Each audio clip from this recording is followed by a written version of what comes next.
મારું નામ સુમિત્રા પટેલ છે। હું સેન્ટ આન્સ હાઈસ્કૂલમાં ટીચર છું।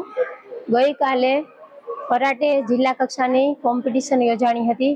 એમાં અમારી શાળાની દુર્વા ગાંધીએ અંડર 14 એજ ગ્રુપમાં ફર્સ્ટ નંબર પ્રાપ્ત કરેલો છે, તથા વિહા મોનાનીએ અંડર 17માં સેકન્ડ રેન્ક પ્રાપ્ત કરેલો છે અને માહી પટેલે અંડર 14માં થર્ડ રેન્ક પ્રાપ્ત કરેલો છે।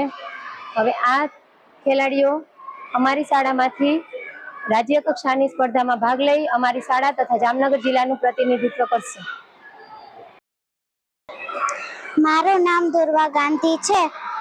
હું સેન્ટ આન્સમાં ભણું છું, 6ઠા સ્ટાન્ડર્ડમાં। હું 2 વર્ષથી કરાટે કરું છું। દરરોજ 3 કલાક SGFIમાં 5 ફાઇટ કરીને ગોલ્ડ મેડલ લઈ આવી। સ્ટેટ લેવલે હું ગોલ્ડ મેડલ લઈ આવીશ।